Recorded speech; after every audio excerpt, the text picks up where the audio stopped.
bien bonjour à tous, c'est Clément, on se retrouve aujourd'hui pour une nouvelle vidéo sur la chaîne Lego Star Wars. Et aujourd'hui pour une vidéo ouverture de colis, présentation d'achat. Donc voici le colis qu'on va se déballer. Voilà, à l'intérieur on retrouve des Lego qui datent des années 2000, 2005 maximum. Donc je vais vous montrer tout ça. On est parti pour cette petite ouverture de colis. Donc avant de vous montrer les vieux sets que j'ai achetés, je voulais déjà vous montrer les vieux sets que je possède. Donc les Lego Vintage que je possède. Donc j'en ai pas tant que ça, mais en même temps il n'y en a pas tant que ça non plus. Lego Vintage c'est vraiment des très vieux sets et il n'y en a pas tant que ça. Donc ici déjà j'en ai 4. Donc là, Bounty Hunter Poursuite. Donc un set où on peut retrouver les deux speeders donc de la course poursuite qu'on peut voir dans l'épisode 2 avec les figurines d'Obi-Wan et d'Anakin. Donc moi je considère que c'est des Lego vintage ou des très vieux Lego quand les figurines ont encore les têtes jaunes. Donc ici voilà le vieux Anakin et le Obi-Wan. Et la figurine très intéressante de ce set c'était bien sûr le Sam Whistle. C'est le monstre polymorphe qu'on peut voir dans le film. Donc voilà pour cette figurine de chasseur de primes qui vaut mine de rien assez cher, environ 60-70 €. Ensuite j'avais donc le speeder de Dooku avec la petite scène sur Geonosis où on peut retrouver donc le combat entre Dooku et Yoda. Donc voilà les deux figurines, pareil de très vieilles figurines de Yoda et de Dooku qui valent quand même pas mal d'argent. Ensuite on a le Clone Trooper Battle Pack qui était sorti en 2007 il me semble. On a également le Gungan Patrol, donc avec les deux créatures oranges, avec également le guerrier Gungan et le Jar Jar Binks. Donc voilà pareil les anciens designs de très vieilles figurines. Je crois que c'est un set qui date de 2002 si je dis pas de bêtises. Et ensuite j'avais également réussi à me procurer les figurines du Jango Fett Slave One de 2003. Donc le Jango Fett avec son casque qui est juste ici. Et il y avait également le petit Boba Fett, donc pareil avec la tête jaune. Donc voilà, vraiment très très belle figurine, notamment pour le Jango Fett qui est vraiment une magnifique figurine. Les anciens designs de figurines sont vraiment magnifiques. On a d'ailleurs les anciennes couleurs sur ces figurines. Donc voilà, franchement très content d'avoir cette figurine, il n'y a même pas une fissure. Donc c'est un petit peu l'inconvénient des sets aussi vieux, c'est que les figurines, les sets peuvent être abîmés, décolorés, etc. Mais en tout cas ici j'ai un Jango Fett en très bon état, une figurine qui vaut environ 180 €, 200 €. Voilà donc pour les Lego Vintage que j'ai. Donc elle est assez petite mais ça reste quand même pas mal, ça reste une belle collection, j'ai des figurines intéressantes, etc. Notamment le Sam Whistle, le Jango Fett. Et donc maintenant on va déballer le fameux colis pour regarder un petit peu ce que j'ai acheté. Alors on va tout de suite commencer par un gros set des années 2000 et on a d'abord la MTT de 470 pièces. Voilà donc pour le premier Lego, donc voilà la Trade Federation MTT. Donc voilà un très très beau set que j'ai acheté pour la somme de 60 €, ce qui reste plutôt pas mal. En moyenne, on la trouve pour 120 € sur des sites d'occasion comme Vinted, Le Bon Coin, et elle part souvent aux alentours des 90-100 €. Donc c'est un set ici qui est en très bon état, il manquait une ou deux pièces, aucune pièce décolorée, donc ça c'est plutôt bien pour un set qui a 24 ans quand même, qui est plus vieux que moi. Avec, on pouvait également retrouver la notice qui est en plutôt bon état pour l'âge de ce Lego. Donc c'est un Lego qui se compose de 7 figurines, donc que des droïdes malheureusement, mais ce qui est un petit peu logique car c'est un transport de droïdes et dans les films il n'y a pas forcément d'autres figurines associées à ce Lego. Donc voilà, donc c'est un très beau Lego que je suis très content d'avoir, qui est quand même assez imposant, on est sur environ 30 cm pour 15 cm de haut, donc ça reste quand même une bonne taille. 470 pièces pour l'époque c'était vraiment très bien. C'est un Lego qui a pas mal de fonctionnalités, notamment on peut ouvrir sur les côtés comme ceci, on peut séparer l'avant de l'arrière, on peut complètement ouvrir l'arrière, c'est vraiment un Lego qui a énormément de fonctionnalités. C'était ça l'avantage de l'époque, c'est que Lego sortait des Lego avec vraiment énormément de choses possibles à faire dessus. On peut également ouvrir l'avant pour sortir le rack de droïde, donc voici où sont toutes les figurines. Également à l'arrière on peut ouvrir une porte, on a également des petites fenêtres qui s'ouvrent sur le côté pour laisser place à un canon, comme on peut le voir juste ici. Donc c'est vraiment ça l'avantage des sets Lego très très vieux, des tout premiers sets, c'est que vraiment c'était pour la jouabilité, conçu pour les enfants principalement. Du coup il y avait énormément de choses possibles à faire avec. Sur ce genre de set on retrouve également les anciennes couleurs, donc la couleur du tan, le tan qui était un petit peu plus foncé, le gris qui était différent, etc. Donc ça c'est pas mal également pour un collectionneur, ça change de ce qu'on peut voir habituellement. Donc voilà, très content d'avoir eu ce set qui est franchement vraiment pas mal du tout. Également dans la notice, donc c'est vraiment les très vieilles notices, les toutes premières. Donc c'était intéressant à voir, c'est qu'on n'a pas la liste des pièces. Donc pour faire l'étape, vous savez, en haut des notices maintenant, on a un petit carré qui nous indique les pièces qu'on va devoir utiliser, etc. Et ici sur les anciennes notices, pas du tout. Donc en fait, on doit uniquement regarder l'image et essayer de ne pas oublier de pièces. Donc ça aussi sur la notice, c'est un petit peu particulier. Du coup, c'est très facile d'oublier une pièce à droite ou à gauche. Également quelque chose qui se fait plus du tout aujourd'hui, c'est qu'à la fin des notices, on avait une sorte de petite BD, donc où le Lego est mis en scène, comme ici où on peut voir une scène de l'épisode 1 de la bataille de Naboo. Donc ça, c'était vraiment quelque chose de très intéressant, je trouve, de faire plus que ce qui est demandé, voilà, de créer carrément une petite BD, etc. On a également une représentation de plusieurs sets qu'on peut construire avec les pièces de cette MTT. Donc comme ici, un petit transport, ici on a un speeder de droïde, là on a un centre de commande. Bref, il y a vraiment énormément de choses. Ici, on a encore la suite de la BD. Là, on a un énorme vaisseau qu'on peut faire. Ça, c'est vraiment dommage qu'ils ne le font plus du tout aujourd'hui. Aujourd'hui, on connaît tous Rebrickable, voilà, pour construire des mocks que des personnes ont fait, voilà, télécharger des notices, etc. Mais il faut se dire qu'à l'époque, Lego sortait vraiment des modèles alternatifs pour chaque set.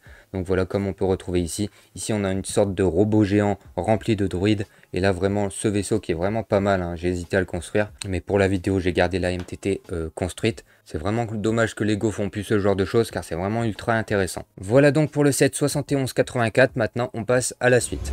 Ensuite, dans le colis, on a un petit set. C'est le set 7111, donc le druide vautour. Donc voilà, un petit druide vautour qui était avec la MTT, donc que je n'ai pas payé. Hein. Pour rappel, la MTT, je l'ai payé 60 € et c'était avec. Donc petit set qui m'intéresse pas forcément. Hein. C'est un druide vautour tout simple. Il n'y a pas de figurine avec ce set. C'est vraiment un truc tout simple. Au niveau des features, donc pas grand chose. On peut juste plier un petit peu les ailes comme ça, donc pour faire sa position d'atterrissage.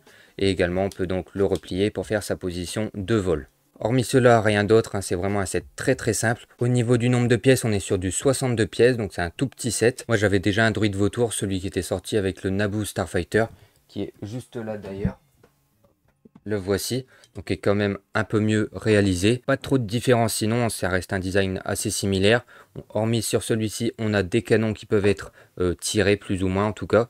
On a la tête également qui peut bouger. Et par contre, la vraie différence entre ces deux droïdes, c'est qu'ici, sur le plus récent, on a des stickers et sur les anciens sets, il n'y avait que des pièces tampographiées. Donc comme quoi les anciens sets ont du bon. Donc ça, c'était vraiment un truc beaucoup plus qualitatif qu'aujourd'hui. On a deux pièces tampographiées ici, la tête est tampographiée. De l'autre côté pareil, alors qu'ici, sur les côtés c'est des stickers, la tête c'est des stickers. Ça c'est vraiment dommage, je pense que c'est une erreur de Lego d'avoir privilégié les stickers par la suite plutôt que de garder les pièces tampographiées. Ça ajoute vraiment quelque chose en plus, ça rend le Lego plus qualitatif et ça ne s'abîme pas avec le temps. Ce Lego qui doit avoir environ 15 ans a les stickers qui commencent à accumuler de la poussière sur le tour, avoir les petits coins qui se décollent, alors que celui-ci qui a pourtant une vingtaine d'années est toujours en parfait état, n'a pas une trace d'usure. Donc ça c'est la différence qu'on peut faire et c'est vraiment dommage je trouve de ne pas avoir gardé uniquement des pièces tampographiées. Ça ajoute vraiment un truc en plus au Lego. Et donc voilà pour ce druide vautour. Et on continue maintenant avec un set de 2005, à savoir l'inspection impériale. Donc voilà un très beau set que je voulais absolument, qui est vraiment magnifique. Et là j'ai la chance qu'il soit complet avec boîte et notice. Et la boîte vraiment en très bon état. Donc franchement très content d'avoir ce set. C'est donc un set de 2005 qui se compose de 367 pièces pour 10 figurines. Donc là 10 figurines c'est vraiment énorme. Un set comme ça pour l'époque c'est vraiment beaucoup de figurines. À l'intérieur on va donc retrouver la navette de l'empereur, un petit chariot de transport, un centre de commande avec une petite grue et donc les 10 personnages. Donc ici on a déjà la navette de l'empereur si je dis pas de bêtises. Ensuite on a donc le petit transporteur et le centre de commande avec la petite grue. Donc voilà, un petit set quand même de plus de 400 pièces. Ce qu'on peut remarquer tout de suite, c'est déjà sur le vaisseau, on a également des pièces tampographiées, ici pas de stickers. Donc pour la verrière, pour les motifs qu'il y a au-dessus, etc. c'est des pièces tampographiées. Donc voilà, ça c'est plutôt bien. Il manquait une ou deux pièces par contre sur le vaisseau. Ici on a un poste de commande qui est plutôt pas mal, on a une petite grue articulée. Voilà pareil les sièges qui peuvent se tourner, etc. Donc voilà, sans plus, mais ça reste quand même intéressant. Et ensuite, on a donc le petit chariot, donc une sorte de petit train avec un wagon où on peut mettre une caisse de transport. Donc voilà, c'est plutôt pas mal, donc cette caisse qui peut se retirer et donc être accrochée à la grue. Et au niveau des fonctionnalités sur le vaisseau, on peut le mettre donc en mode atterrissage comme ici, ou sinon on peut relever le nez, baisser les ailes pour le passer en mode vol. Donc ça pareil, c'est plutôt intéressant. Et également au niveau de l'arrière, on a un petit coffre qu'on peut ouvrir et sortir une petite plateforme donc où on peut mettre les armes des Stormtroopers et les asseoir dessus.